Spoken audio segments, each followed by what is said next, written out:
बिस्मिल्लाहिर्रहमानिर्रहीम अस्सलाम वालेकुम। Welcome to Rahman birds planet. उम्मीद करता हूँ कि आप सब लोग खैरियत से होंगे और फिट फाट होंगे। चलिए आज की वीडियो का टॉपिक आपको बताते हैं। आज की वीडियो में हम लोग ये बात करने वाले हैं कि आपके जो बर्ड्स के लिए आपने स्टिक लगाई होती है वो स्टिक किस तरीके की होनी चाहिए और उसको किस तरह से लगाना चाहिए, किस तरह की स्टिक होनी चाहिए। याद रहे स्टिक किस तरह की होनी चाहिए, ये बहुत ज़्यादा मैटर करता है। ये मैं आपको अभी बताता हूँ और उसके नुकसानात क्या क्या होते हैं। जो हमारे पास जो हमारे बर्ड्स के लिए स्टिक होती है, हमारे पैरट्स के लिए, हमारे लव बर्ड्स के लिए जो आप स्टिक लगाते हैं वो किस तरह की होनी चाहिए। अगर वो उस तरह की नहीं है तो उसके नुकसानात क्या क्या होंगे, तो उसको हम लोग ने लगाना किस तरह से है।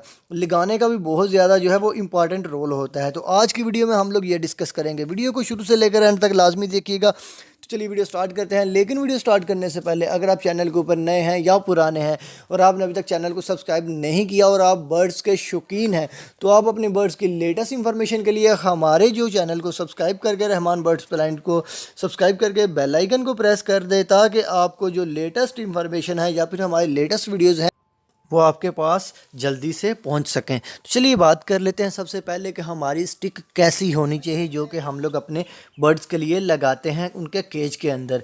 तो जब हम लोग अपने बर्ड्स के लिए स्टिक लगाते हैं उनके केज के अंदर तो आप लोगों ने इस चीज़ का ध्यान रखना है कि उनकी जो स्टिक है वो खुरदरी हो। जी हाँ, वो बिल्कुल नरमो मुलायम बिल्कुल भी ना हो। आपने पहले तो आप परिंदों का जो कंफर्ट होता है या फिर उनकी जो आसानी होती है वो आप अपने माइंड में रखते हैं। तो याद रहे जो हमारे बर्ड्स की जो स्टिक होती है जो हम लोग उनके लिए लगाते हैं वो खुरदरी होनी चाहिए, वो नरमो मुलायम बिल्कुल भी नहीं होनी चाहिए।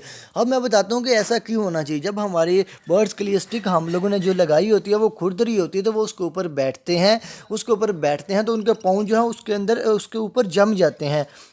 जैसे ही उनके पाँव उसके ऊपर जम जाएंगे तो वो एक अच्छे तरीके से बैठ सकेंगे। अगर वो स्लिपरी होगी या फिर वो नरमो मुलायम होगी तो बर्ड जो है वो उसके ऊपर अच्छे तरीके से बैठ नहीं सकेंगे, उसके ऊपर अच्छे तरीके से मैटिंग नहीं कर सकेंगे। यानी कि आपस में जो वो करते हैं मैटिंग वो अच्छे तरीके से नहीं कर सकेंगे। तो इसका एक और नुकसान है हमारे, एक तो नुकसान ये होता है कि वो उसके ऊपर अच्छे तरीके से बैठेंगे नहीं। दूसरा नुकसान हमारे पास ये आ जाता है कि वो उसके ऊपर अच्छे तरीके से मैटिंग नहीं कर सकेंगे। अब जो तीसरा नुकसान है जो कि बहुत ज़्यादा अहम है वो नुकसान है हमारे पास ये आ जाता है कि हम लोगों के जो बर्ड्स होते हैं वो जब अंडे देते हैं तो उनके अंडे जो वो फर्टाइल नहीं रहते। यानी कि फर्टाइल का मतलब ये होता है वो अंडे तो देते हैं लेकिन उनमें से बच्चे नहीं निकलते। उनकी एहतियाती तदबीर क्या है वो भी मैंने वीडियो बनाई हुई है, वो भी आप मेरे चैनल को सब्सक्राइब करें, चैनल के ऊपर जाएँ जाके आप देख सकते हैं। तो मेन बात यह है कि आप लोगों ने जो आपकी स्टिक होती है आपके बर्ड्स की, आपने उस स्टिक को खुरदरा रखना है। कोई ऐसी स्टिक लगानी है जो कि खुरदरी हो और वो इतनी ज़्यादा नरमो मुलायम ना हो। अगर नरमो मुलायम होगी तो बर्ड्स जो हैं वो उसके ऊपर अच्छे तरीके से बैठ नहीं सकेंगे। अब टिप नंबर 2 की बात कर लेते हैं हम लोग अपने स्टिक की। हमारी स्टिक कैसी होनी चाहिए। हम लोगों ने कोशिश ये करनी है कि जो हमारे बर्ड्स के लिए हम लोग स्टिक लगाते हैं उसमें लचक बिल्कुल भी ना हो। जी हाँ, उसमें लचक बिल्कुल भी ना हो।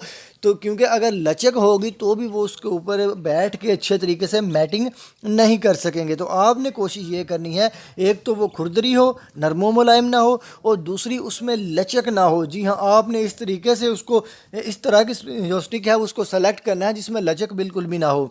अब हम लोग बात कर लेते हैं कि हम लोगों ने उसको लगाना किस तरह से है, हम लोगों ने किस तरीके से उसको लगाना है। हम लोगों ने इस तरीके से उसको केज के अंदर लगाना है कि वो इस तरह फिक्स कर देनी है कि वो हिले ना। ज़ाहिर सी बात है अगर उसमें लचक होगी तो भी वो हिलेगी। और अगर हम लोग बात कर लें उसके फिक्स नाथ स्टिक तो हम लोग सही तरीके से ले आए हैं, एक अच्छी स्टिक हम लोग लेके आए हैं लेकिन हम लोगों ने स्टिक को इस तरीके से लगाया कि वो हिल रही है तो फिर उसका कोई फ़ायदा नहीं है। फिर वो उसी ज़ुमरे में आ जाती है कि इसमें लचक जो है वो है। मेन चीज़ जो है वो हम लोग जो मेक श्योर करते हैं या जिसका हम लोग ख्याल रखते हैं कि वो जो स्टिक है वो हिले नहीं, चाहे उसमें लचक हो तब भी वो हिलती है या हमसे ठीक तरीके से वो फिक्स ना हो या हमसे सही तरीके से वो लगाई ना जाए तब भी वो हिलती है। तो हम लोगों ने कोशिश ये करना है एक स्टिक जो है वो खुरदरी हो, दूसरी जो है कि उसमें लचक ना हो और तीसरी जो है उसको फिक्स इस तरह से अच्छे तरीके से करें ताकि वो हिले ना। क्योंकि जब वो हिलती है तो जो बर्ड्स होते हैं वो डर जाते हैं, वो अच्छे तरीके से मैटिंग नहीं कर पाते। तो इन चीज़ों का आपने बहुत ही अच्छे तरीके से ध्यान रखना है। अब इसको लगाना कहाँ पे है, आपने कोशिश ये करनी है कि आप इसको मटकी के बिल्कुल सामने लगाएं। जी हाँ, आप मटकी ऊपर हो और इसके थोड़ा सा नीचे या बिल्कुल सामने आपकी ये स्टिक लगी हो। आप देख रहे हैं कि मटकी ये इस साइड पे पड़ी हुई है, जो स्टिक है वो उसके सामने है। कैमरा सही तरीके से इसको कवर नहीं कर रहा, लेकिन जो है स्टिक जो है इसके सामने है। तो आपने कोशिश ये करनी है जो स्टिक है वो मटकी के सामने लगी हो, क्योंकि अगर मटकी के सामने स्टिक लगी होगी तो बर्ड जो अपनी मर्जी से अंदर चले जाएंगे। तो ये थी आज की वीडियो। अगर आपको वीडियो पसंद आई है, वीडियो को लाइक करें, चैनल को सब्सक्राइब करें और बेल आइकन को प्रेस लाजमी